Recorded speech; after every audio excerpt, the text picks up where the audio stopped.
The Cowboys are only drafting at 12 because of injuries. We have to be honest about it. They're not that bad of a team. They just aren't.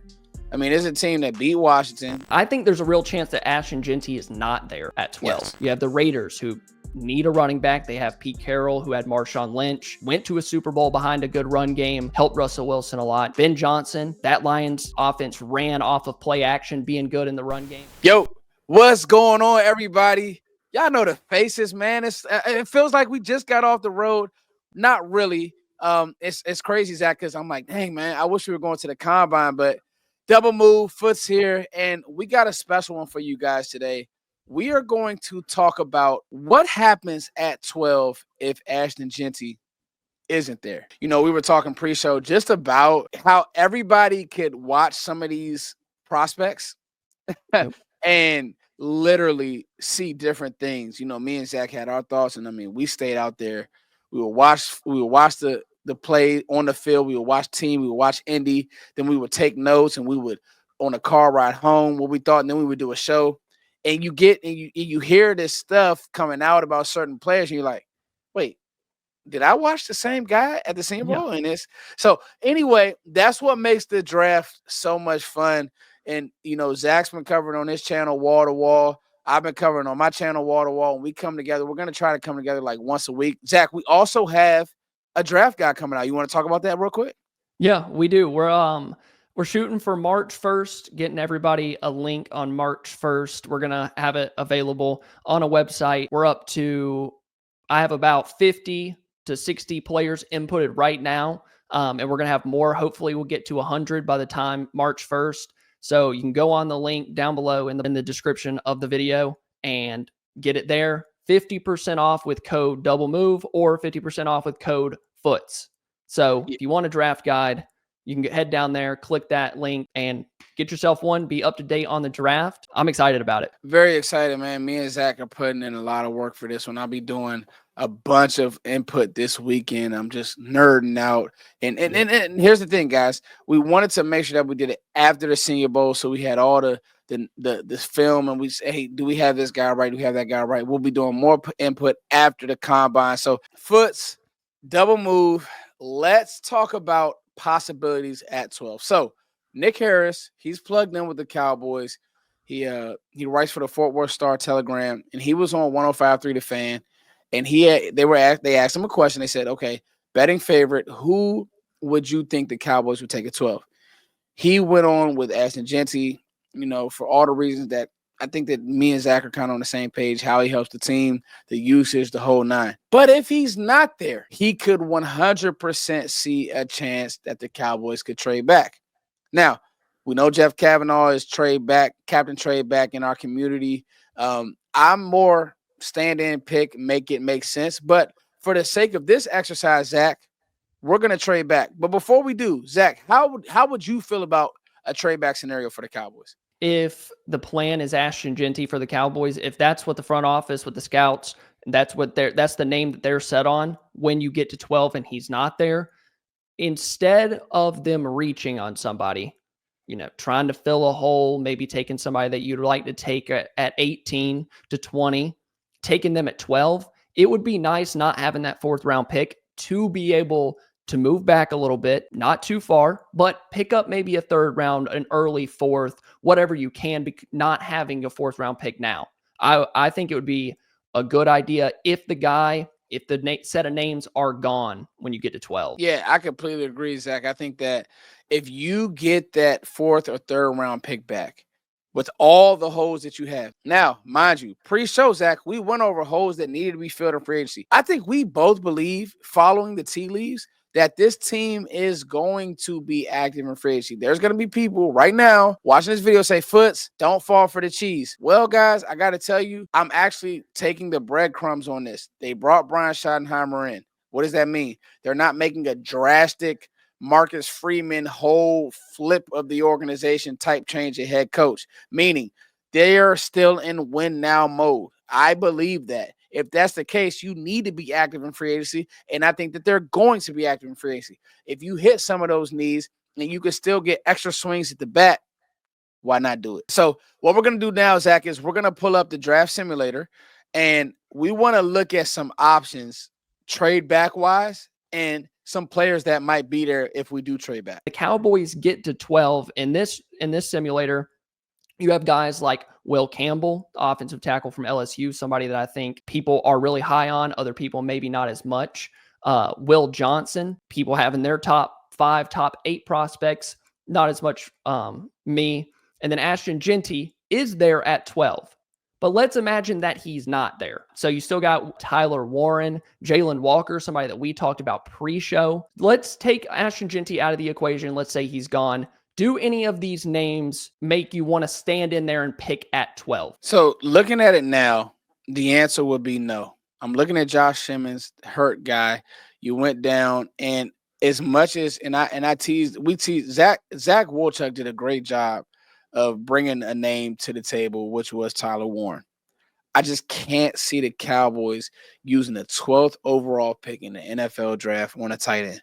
Too many needs, and mind you, I could make it make sense because he's that good of a weapon and he can block in line and do some of that stuff, Zach. But I just think for this exercise, I think I would probably get out of there. This video is brought to you guys by BetUS. BetUS has all your betting needs. NBA is alive and kicking. College basketball has actually been really entertaining, male and female. So you guys check out BetUS. BetUS has everything that you could think of. They actually have a live casino now. It's some really cool stuff going over there on that motherboard. So you guys check out BetUS. And when we talk about moving back, we're not talking about moving back to 24 or 30 or 32. I think our idea of trading back is, getting in that 15, 16 range, maybe even as far back as 18 or 19. I think we talked about this. 20 is about our number.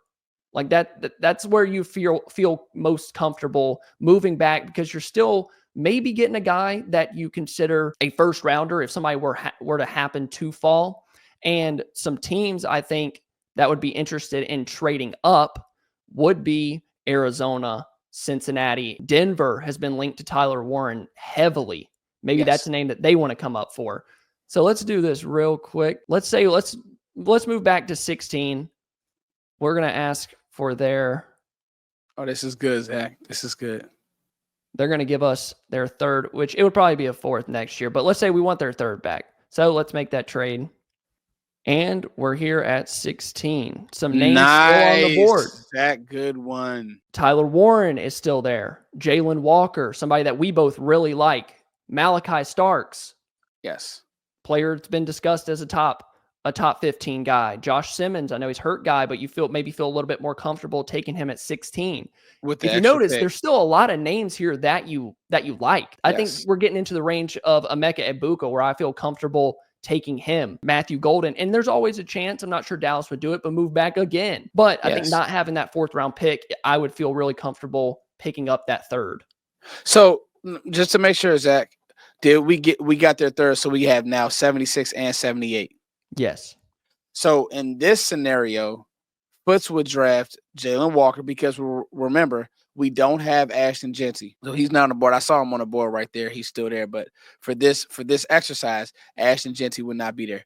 If you can tell me that I could get Jalen Walker in year 1, he could play off ball and run around with Micah Parsons. You use him as a chess piece, because I don't know if I want him as my right defensive end. You could maybe put Golston out there, stop the run in Matt Eberflus's scheme. You could put Walker off ball with Maris Luafau. You could still get a running back. You could still get a weapon or two with 76 and 78. And now you could get a weapon and maybe a D tackle. Sign me up. I would feel very, very good about that draft. Let's say you drafted Jalen Walker, and then at 44, you go running back. And then at 78, you go receiver, or 76, you go receiver. And at 78, you go D tackle. I would throw a party. Zach. I think that's the question for a lot of people, because we've seen Ashton Jeanty pick so much. Like, what does the stack start looking like? How do you sequence these picks and build out the roster not taking a running back in the 1st round? Because when do you get your running back? I know a lot of people are like, oh, well, you'll find any running back in the 3rd round. Like, I promise you, there's Ashton Jeanty, and then for me, it's Hampton and Johnson. Though they're very, very close. on my grades, and then you have the rest of the group. So I don't think it's as easy as you take a running back in the 3rd round. So No, how do I you completely sequence agree. these? How do you get a difference maker at the running back position? How do you fill other holes like edge or linebacker, or even possibly corner? And see, that's another one. So if you were able to maybe say, you know what, we feel good at D tackle, we're good at D tackle, but we don't know if Trevon Diggs is going to play next year, I would be good with going corner as well. And I think you're going to have some names that you like at a lot of positions in the 2nd round and in 3rd round. Jalen Walker, start out with the defense. We were talking about it. That's a unit that needs to be fixed now. Right Need now. to start fixing that defense. I know Ashton Genty's the flashy pick, but defense it's very much in contention at 12 and even more in contention if the Cowboys trade back without Genty being there between that 16 and 20 range. Absolutely. And like we said, guys, we're not going to do a full mock draft. We just wanted to talk through some scenarios, just get the thinking and get the ball rolling. And again, Jalen Walker early would be eat your vegetables draft. Go watch the Texas tape. Just go watch it. And just watch how he had that O-line in hell. He can play off ball. He can rush. People will say, the bend isn't great, but the athleticism is unreal. And those Georgia athletes, all Philly does is draft Georgia athletes, and they just won a championship doing so. I think that if you paired him with Micah Parsons, you feel really, really good. And I want to say one more thing before we go. I think there's a real chance that Ashton Genty is not there at 12. Yes. I think we have to start talking about these scenarios because there are teams in front of Dallas that I could see taking Genty.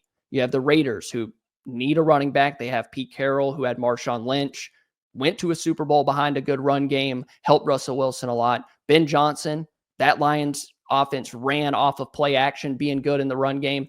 That offensive coordinator was there when Gibbs went at 12. Ashton Genty is a flashy piece to put with Williams. Even if the offensive line isn't great, maybe they plug some holes in free agency, but to pair with Williams and Odunze. Even Kyle Shanahan, his running back was out all year. They were terrible. Yes. Bring in a 1st rounder, don't have to pay him $16.5 million a year. So I do think there are teams there that are super interested or would definitely take Ashton Genty. And not to mention, the Cowboys are only drafting at 12 because of injuries. We have to be honest about it. They're not that bad of a team. They just aren't. I mean, there's a team that beat Washington. Here's a team that should have beat Washington twice, beat the Bucks. I just think that they're not one player away, but I do believe that they are really, really close. And people say, Foots, you're crazy. No, they're close because they believe they're close. And they brought in Shotty and made Shotty the head coach because they didn't want to have super changeover. Well, what does that mean? That means that if you keep getting good players in here, you stay healthy, you can make a run at this thing. And I just think that if you were able to trade back and still get a guy like Walker, or still get the receiver you want, the top-notch receiver that you want, I would feel really, really good about that, Zach. Well, we're gonna have to do a mock draft for the people sometime next week because I'm ready for a 5 to 7 round mock draft because that's what it is at this point. Before we get into free agency, we just mock draft. Just over. I'll just sit here all day, just mock draft after mock draft. So. Yeah, we'll do that, Zach, and then we'll go over some more scenarios. But I think that this 1st round trade back scenario is one that the fans should be ready for. 100%. And don't forget about the draft guide. If you want to know every player, every position group, make sure you go down there, click that link, and check out the draft guide. Peace. See ya.